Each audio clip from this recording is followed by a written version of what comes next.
Bueno, podemos entonces iniciar. Gracias por su presencia y voy a tomar la palabra en primer lugar para darle el espacio más largo a José Miguel, quien está cursando actualmente la maestría en literatura mexicana en la Universidad Veracruzana. Y ha estado muy cercano a la Fundación Juan Rulfo desde hace ya algunos años.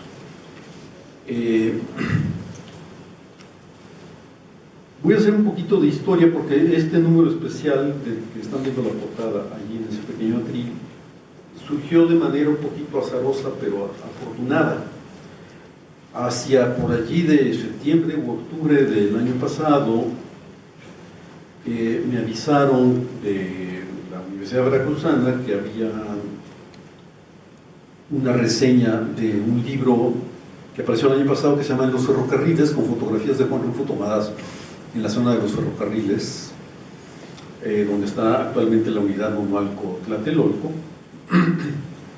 Y un antiguo colaborador también de la Fundación, Jorge Cepeda Cordero, había propuesto esa reseña, la habían aprobado y querían saber si estaríamos de acuerdo en que reprodujesen alguna de las fotos contenidas en el libro y les dijimos que desde luego sí. Y ahí pensamos durante un tiempo que iba a limitarse la presencia de Rulfo en el número inicial de este año. De hecho, incluso pensaron que fuera para el último número del año pasado. Poco después me dijeron que había cambiado el diseño de la revista y que tenía un dossier gráfico al que le estaban dando importancia. Yo conocí el formato anterior de la revista, donde no estaba ese dossier de manera tan clara, y que querían que ese dossier estuviese dedicado a Juan Rulfo. Así que, bueno, analizamos la solicitud y dijimos que sí, pero que fueran fotos, un total de 15, que procediesen de un libro que apareció en el 2010 que se llama 100 fotografías de Juan Rulfo. Entonces, bueno, habría la posibilidad de que las incluyesen incluso sin hacer ningún pago, si el número hacía alusión de que estaba vinculado, como viene aquí, a la cátedra extraordinaria Juan Rulfo, que se lleva entre la UNAM y la Fundación Juan Rulfo, concretamente por el lado de la Universidad Nacional, por el Instituto de Investigaciones Filológicas. Bueno, pero muy poco después también nos propusieron, esta fue la dinámica de la gente de la palabra y el hombre, a quien yo no conocía. De hecho, personalmente no conozco a nadie, todo fue por correo electrónico, pero con muy buen entendimiento. Y también, pues gracias a la presencia de José Miguel, que tiene una relación ya de hace tiempo atrás con la gente que hace la revista, y había un ambiente de confianza.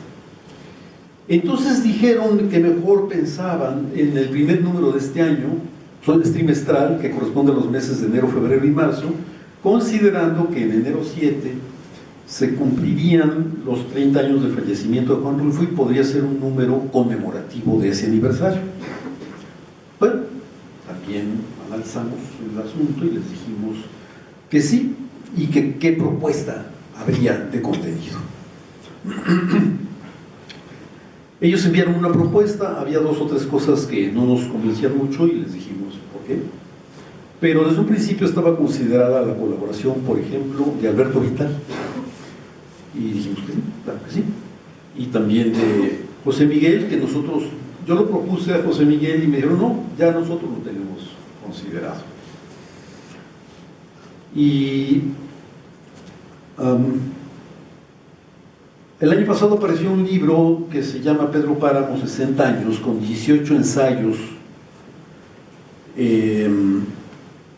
de gente, académicos de distintas procedencias, no solamente mexicanos, y les sugerimos que lo adquiriesen y viesen quiénes eran los autores, qué textos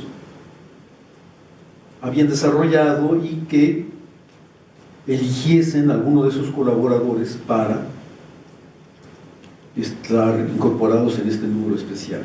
Ah, por cierto, también estaba ya considerada por ellos Françoise Ponius, quien aparece desde luego. En fin, adelante, y ya cuando ellos vieron el número, la revista, perdón, el libro Pedro Páramo 60 años, pidieron los datos de Adrián Rodríguez, historiador que tiene aquí un texto sobre las relaciones de Juan Rulfo y la historia, y Francesca Polito, una académica venezolana. Muy bien, entonces se iba perfilando, pensábamos que muy bien, y así siguió. Yo sugerí que hubiese un texto de Paulina Millán, que se ha especializado en la fotografía de Juan Rulfo, para comentar la selección de fotos que están en el dossier, y se aceptó.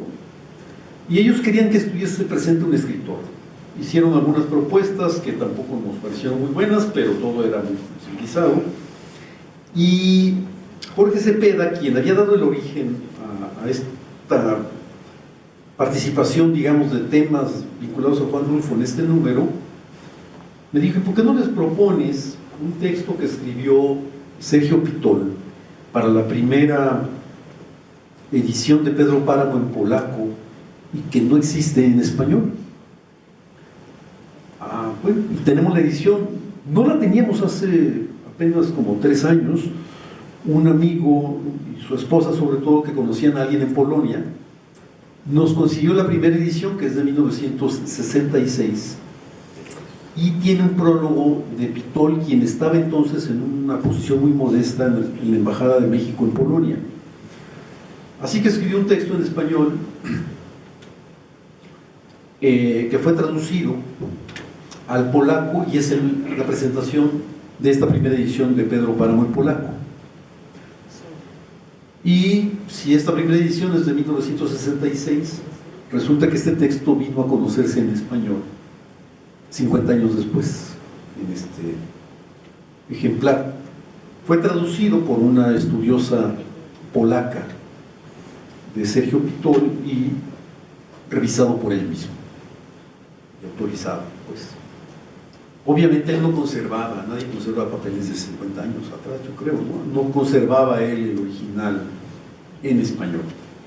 Pero es muy curioso cómo, yo quiero destacar eso, quizá también el propio José Miguel lo hará, el inicio del texto dice así: la novela Pedro Páramo, del joven autor Juan Rulfo. Eso es como se percibía a Rulfo en 1965. Pero dice, después de una coma, apenas a 10 años de su aparición, él está escribiendo en 1965, es considerada ya una obra clásica de la narrativa contemporánea mexicana y disfruta de un renombre que sobrepasa ampliamente las fronteras de los territorios de lengua española en América. Y esto es cierto. Yo leí Pedro Páramo en una edición de 1965, y cuando me dijeron que tenía que leerlo, era como quien tiene que leer un autor clásico. Era en efecto, en 1965, un autor clásico. Y es cierto que también en un lapso muy breve ya se había traducido a 1963, por ejemplo, a 9 idiomas, que es un número grande y para la época en la que estamos hablando, muy notable. En la actualidad la obra de Rulfo está traducida, que sepamos, porque hay ediciones que no están registradas, son piratas, que sepamos, a más de 40 lenguas, y se vende hoy en las librerías de unos 80 o 90 países, hoy. Eso ya lo está advirtiendo Sergio. No podía estar desinformado si le están pidiendo un texto para la primera edición en polaco, ¿no? Esa es la estatura de Rulfo en la que nos hemos querido detener a lo largo de los últimos años para ponderar, si no se tienen estos datos, el lugar de Rulfo mucho más lejos que en la literatura mexicana, es en la literatura universal.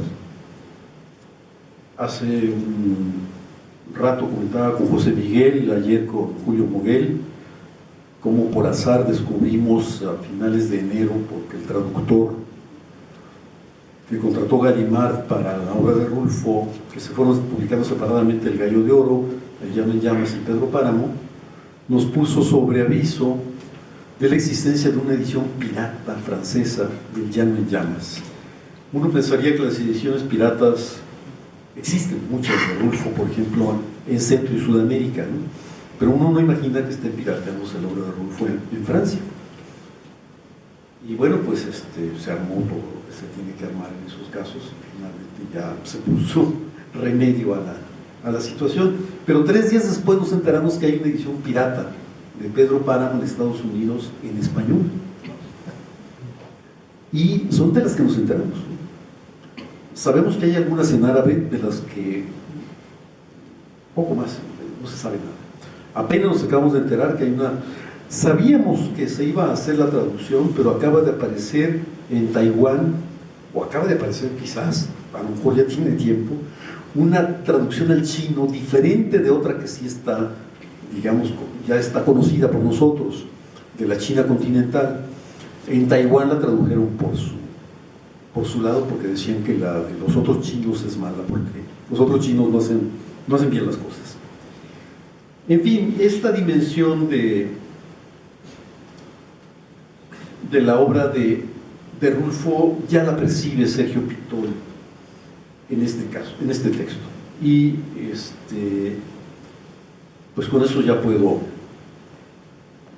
después de esta especie de recorrido, un poquito de la historia de este número, pedir a José Miguel que tome la palabra. Creo que él va a detenerse en cada uno de los, o en algunos de los artículos, ¿no?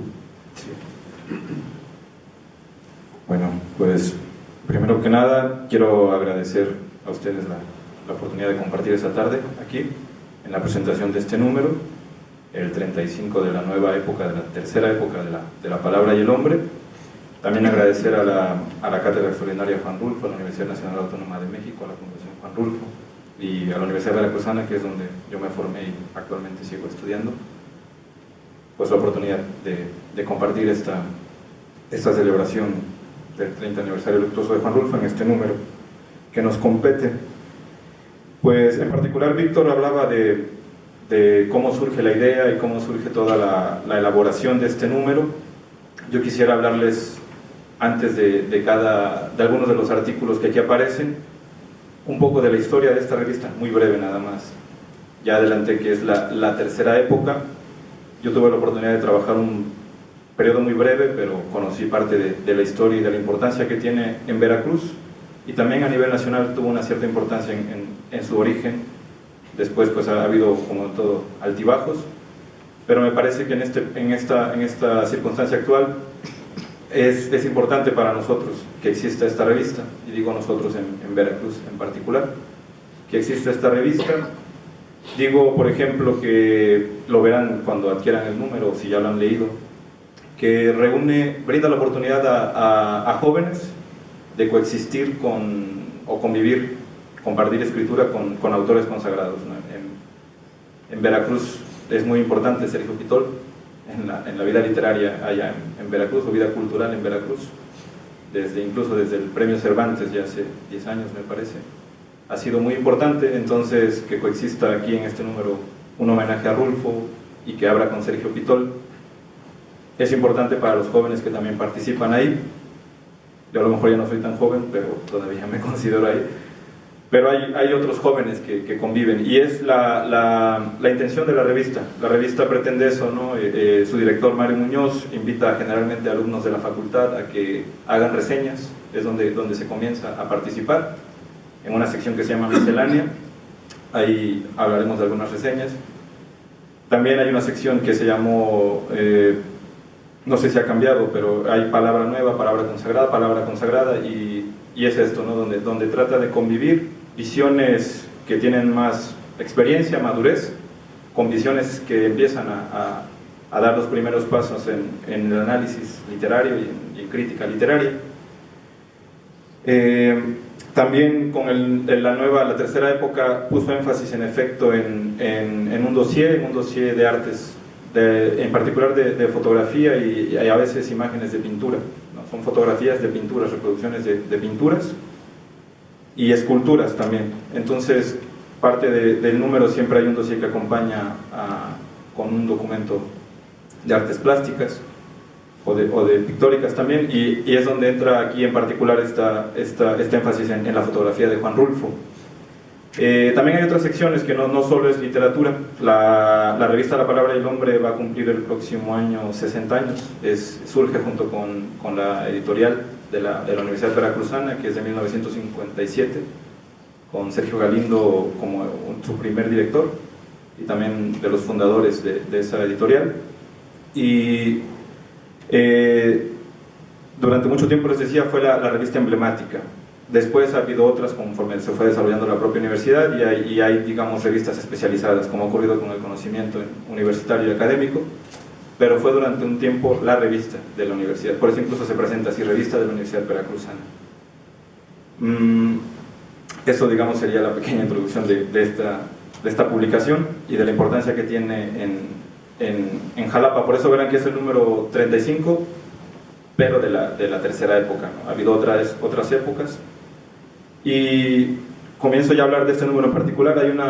Hay un dato curioso, o bueno, a mí me resulta curioso. El anterior, el número 34, lo dedican entre otras cosas, la portada la dedican a los 43 desaparecidos de Ayotzinapa. Entonces ellos juegan con el 34 y 43, hacen ahí una suerte de espejo.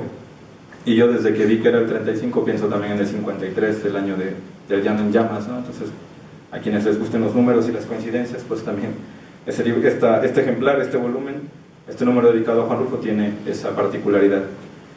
Y bueno, entrando en materia de los artículos que aquí conviven, no me detendré tanto ya en el de Sergio Pitol. Quizás coincido con Víctor, ¿no?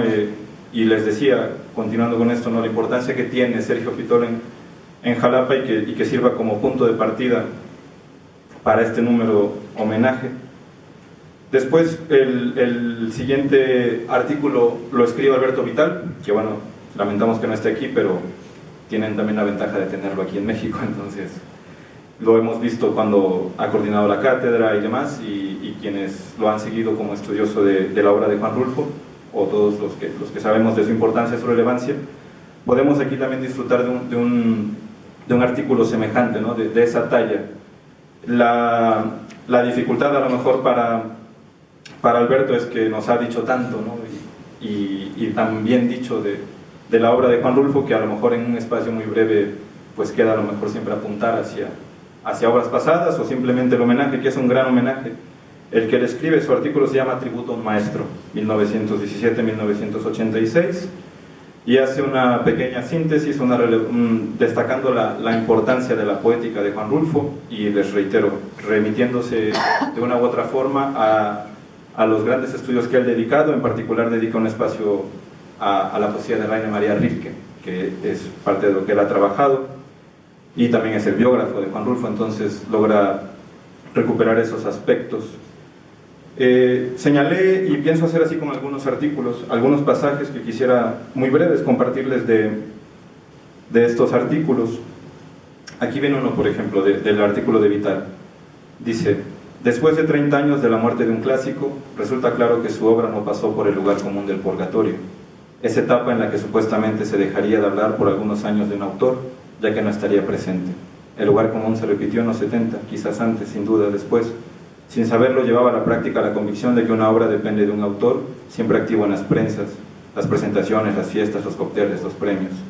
Como en toda obra perdurable, y al contrario de la célebre sentencia de Marshall McLuhan, el medio es el mensaje. Tan citada en aquellos días, la obra de Rulfo es y ha sido su propio medio, ahora acompañado por las notables ediciones de REME, la Fundación Juan Rulfo y aquí y allá la Universidad Nacional Autónoma de México y otras instituciones de educación superior en diversos puntos del país.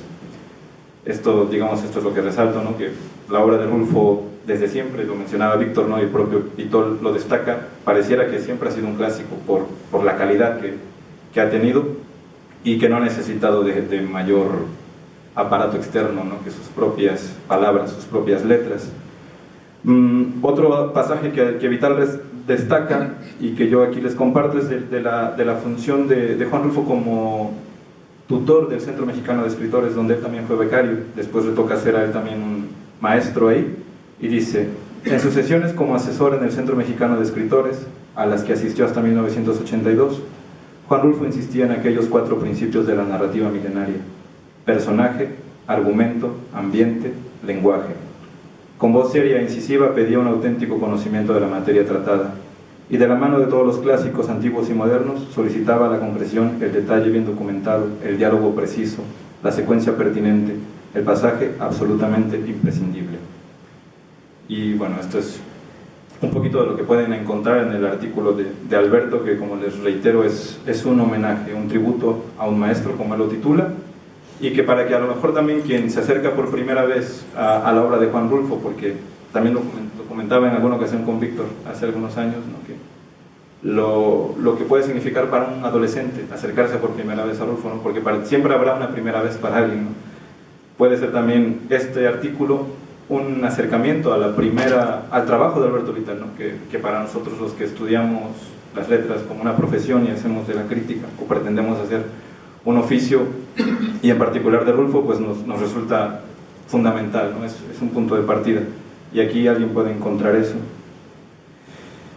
Después sigue mi artículo, pero no sé, aquí... Le quito la palabra pues, a José Miguel. Visitando la fundación el año pasado, estaba por allí, no era el lugar donde debería estar, pero estaba un ejemplar de la antología Laurel de los años 40, a la que se refiere Rulfo en una carta a Clara, y le comenta que acaba de conocer a José Gorostiza en una fiesta en casa de María Izquierdo, y este ejemplar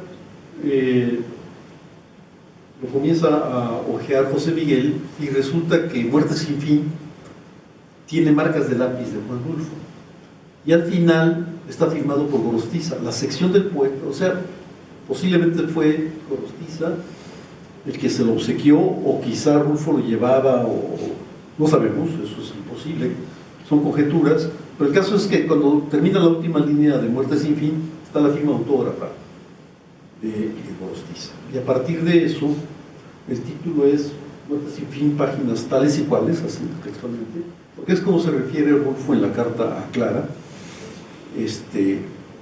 a la autoría de Gorostiza del poema Muerte sin fin. Entonces él hace allí una serie de, en fin, reflexiones a partir de esta presencia, de la lectura de ese poema en Rulfo, no necesariamente en su obra de manera textual, pero también con ciertas cercanías que hablan de una comunidad de percepciones. También les puedo decir que José Miguel es traductor del francés, ha traducido nada menos que a Malarmé, ahora está analizando la presencia de Rulfo en la poesía universal, por ejemplo, transcribiendo y retraduciendo en algunas partes poemas como Elegías de Duino, que apareció el año pasado en Sexto Piso España, y ahora me quiero referir también, con el paréntesis, a que además de la reseña de En los ferrocarriles, a la que me referí en un principio, viene una reseña de Sebastián Belke, que está aquí. Él es hablante del alemán tanto como del español, de esta versión que hizo Rulfo a partir de 2 traducciones al español previas, de las elegías de Duino. También hay una reseña del libro al que me referí, Pedro Páramo, 60 años, de José Luis Martínez S., que es Suárez, que es académico, ¿no? Es profesor de la Facultad de Letras Españolas y actual coordinador de humanidades. Ya. De allá. Bueno, entonces hay otra presencia de Rulfo que se me había olvidado. Había mencionado solamente la reseña de los ferrocarriles, pero hay otros dos libros que están reseñados, y también hay un artículo dedicado al cine y Rulfo. Bueno, pues ya hablé del artículo de José Miguel, para ahorrarle. Bien, pues, muchas gracias. Sí, y Víctor acaba de mencionar las reseñas al libro Pedro Páramo, 60 años, que también está muy relacionado con este número de la revista, por aquello que él mencionaba de la presencia de colaboradores de este número, que también son autores de aquel libro, y eso pues creo que habla también del gran trabajo que hace la Fundación y en coordinación con la cátedra, ¿no? que nos permita coexistir, repito, ¿no? con investigadores que llevan años, trayectoria, que tienen todos los méritos y todas las pruebas en sus investigaciones, en sus resultados, también a jóvenes. Víctor hablaba de Sebastián, y él aquí está presente, y también pues yo lo conocí como estudiante. Yo daba clases de traducción allá en la UB, y él me ayudó en esta parte que yo estaba estudiando sobre Rilke. Presentamos en Jalapa junto con él el número de 60 años, y la gente de la revista acudió a esta presentación y lo invitaron a que él hiciera la reseña sobre la traducción de las elegías de Duino, por su conocimiento tanto de Rulfo como de la traducción, como de la literatura y de la lengua alemana.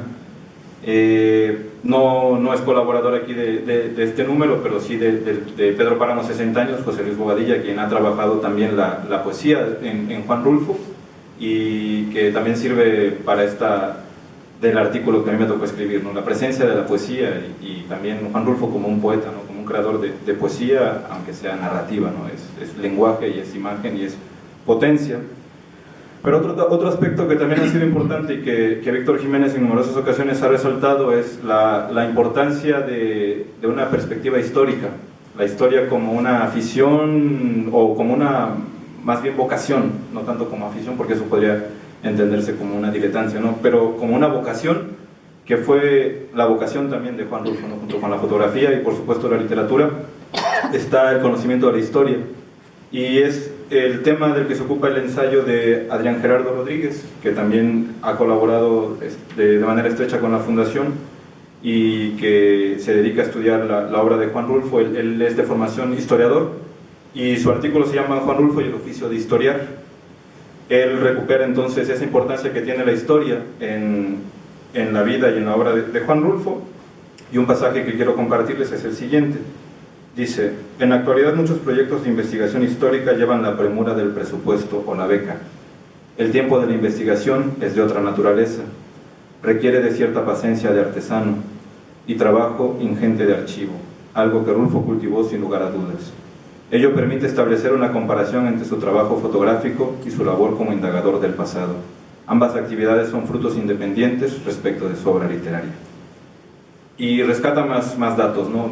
Como no me quiero detener en todos tanto tiempo, y que tengan también la oportunidad de leerlo.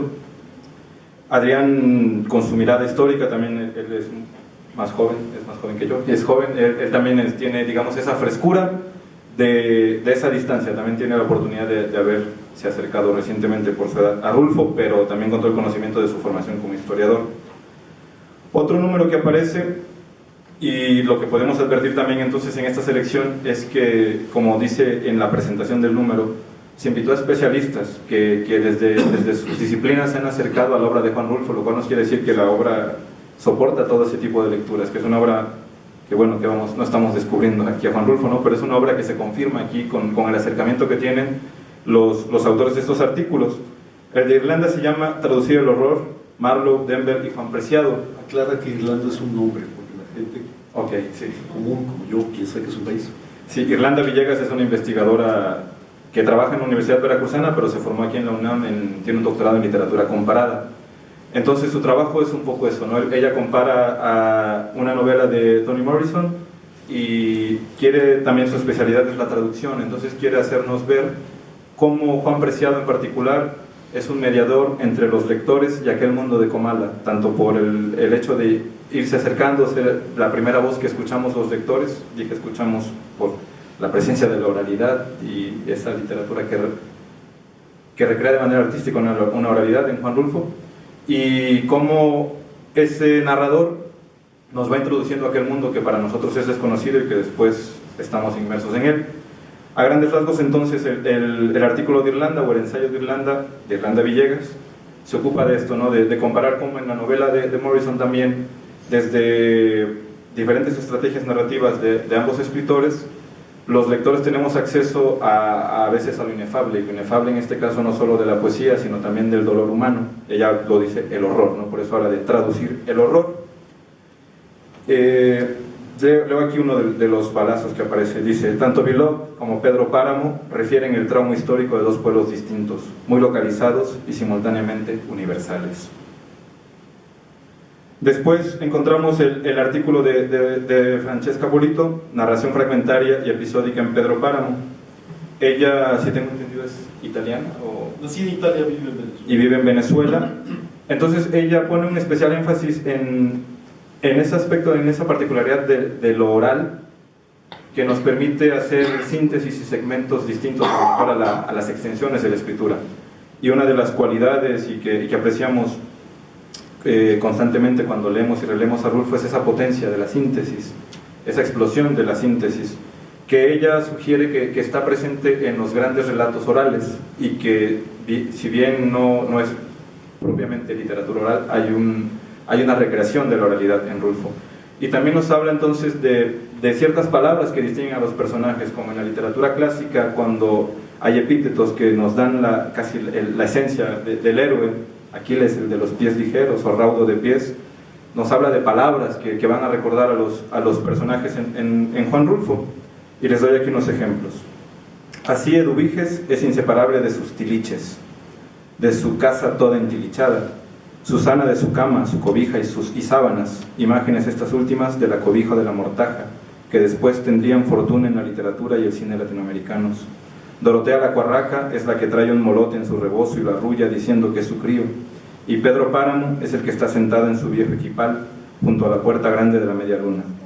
Con estas palabras, tiliches, molote, equipal y otras más, Rulfo ha cumplido el milagro de recrear una imaginería equivalente casi a otro epos, con otros héroes y heroínas, otros epítetos y atributos, y de hacer resonar tras ella otra cultura con sus objetos y su lenguaje. Después aparece el artículo de François Pérusse, y no sé si quiere decir algo sobre el reciente número de Cátedra. Sí, ella todavía... Bueno, sí, François tiene una larga historia como estudiosa de la obra de Juan Rulfo, y en el... ¿cómo fue? 2013, no, 12, se publicó Juan Rulfo, el arte de narrar, que es un análisis erudito, muy dilatado, de la novela y de algunos, no todos, de los cuentos de Pedro Páramo y de algunos de los cuentos de El llano en llamas. Entonces, con esa aproximación, generalmente poniendo en duda el hecho de que el realismo sea un paradigma válido para juzgar la obra de Juan Rulfo, ahora que el periodismo se ha convertido a sí mismo en paradigma de la literatura. Yo creo que pocas veces, no hablo de la situación ideológica, ha caído tan bajo un premio como cuando se le otorga a la periodista esta Svetlana, no sé cuántos, por libros que son básicamente periodísticos. Entonces, esto es interesante en relación con la aproximación de François a la literatura de Juan Rulfo. Es de ese género su reflexión, ya se extenderá José Miguel, pero el año pasado, en vista de que había fallecido hace un par de años Carlos Blanco Aguinaga, quien tenía el texto que presentaba El llano en llamas en la edición de Cátedra y con unas pocas notas, un texto que era además un artículo muy antiguo que él había publicado y que había retocado un poco su extensión era la de un artículo, de hecho. En fin, y había que renovar las cosas de forma que pues se analizó si era el momento, y se determinó que sí lo era, de proponer a François que se hiciese cargo de la nueva edición, en el sentido académico de la palabra edición, porque ya ven que y el inglés tiene la ventaja de que usa dos verbos para lo que aquí tenemos uno.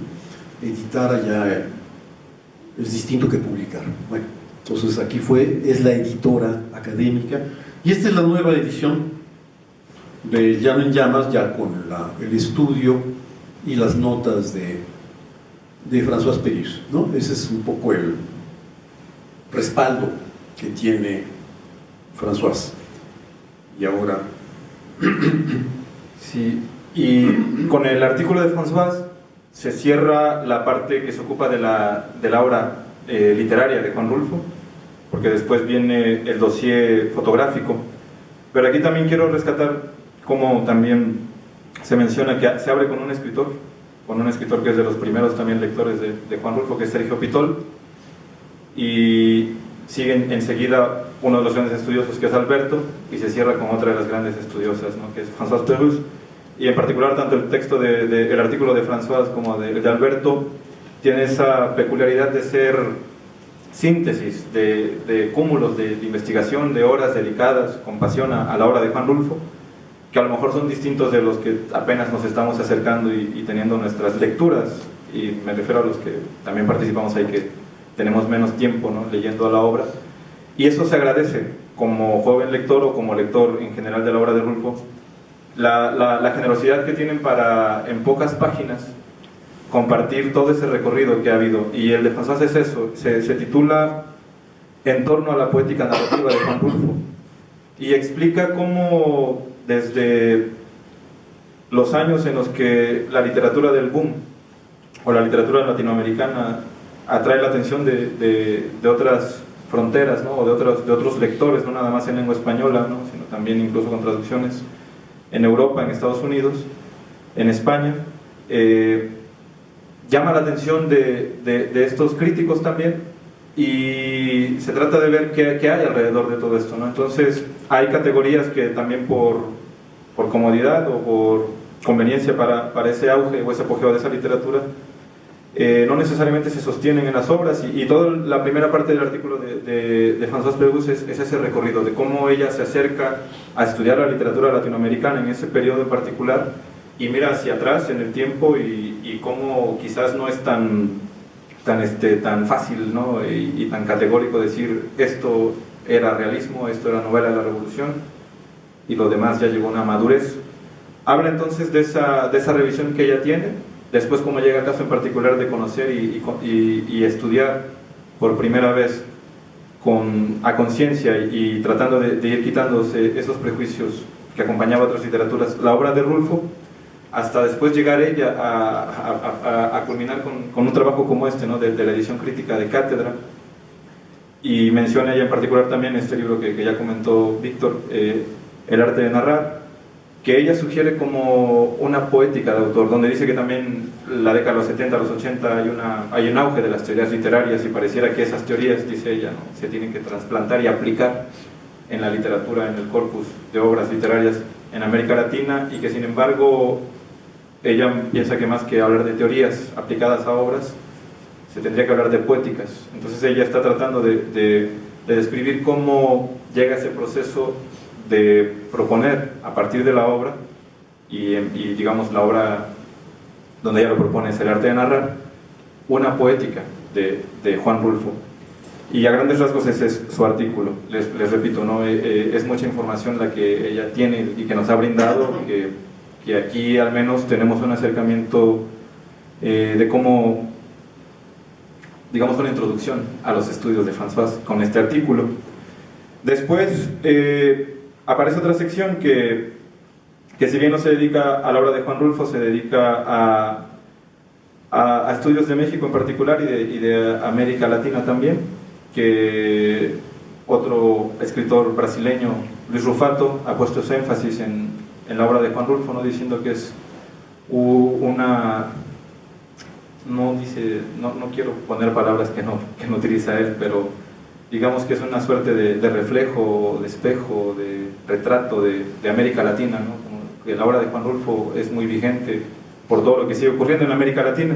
Entonces, en cierto modo, también tampoco no desentonan estos artículos que corresponden a las otras secciones que les decía, que se llaman Arte y Sociedad, que también están aquí presentes y acompañan este número especial.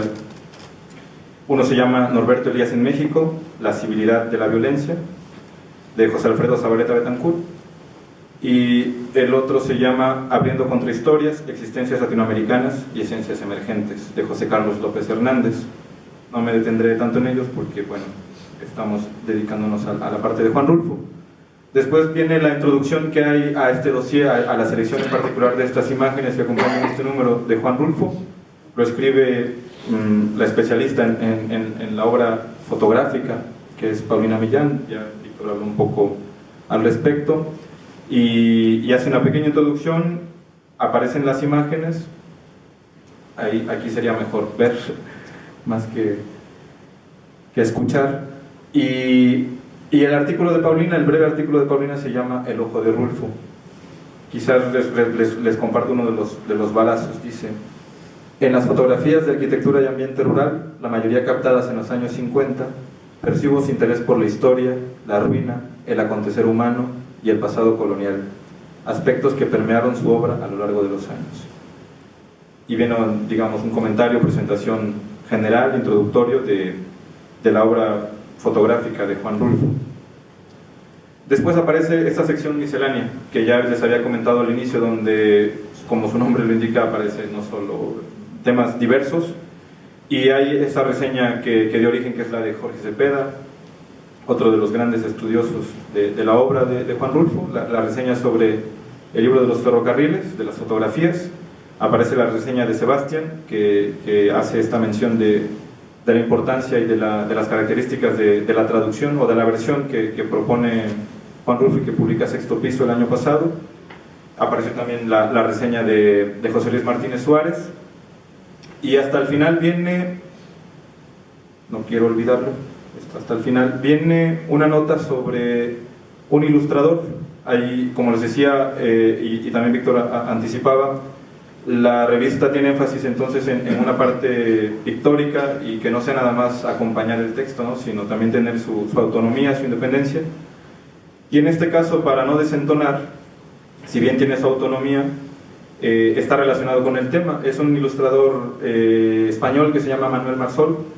Él es de 1984, nace en Madrid, y dice aquí una pequeña descripción. Las ilustraciones de la obra de Juan Rulfo, reproducidas en este número de La Palabra y el Hombre, formaron parte de una exposición realizada en la Galería Madismad de Madrid en octubre de 2013. Entonces, de manera, o a lo largo de todo el número, en ciertas secciones o en ciertos espacios... Diles que no me filmen. También quiere... No, nada más. Sí, también hay una reseña de Raciel, ¿dónde está?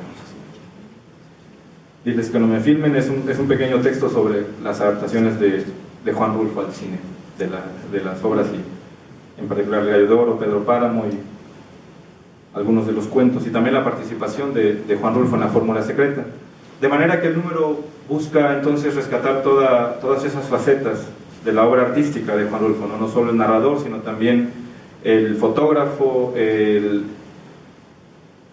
cinéfilo, ¿no?, y también participante en guiones, y como fotógrafo de obras de cine, como amante del cine, y también este aspecto que destaca y que rescata Adrián de la importancia de la historia en la obra de Juan Rulfo. Y pues creo que a grandes rasgos este es el número. Hay aquí algunos ejemplares a la venta. No sé si ese comercial lo doy ahora o si quieran decir algo.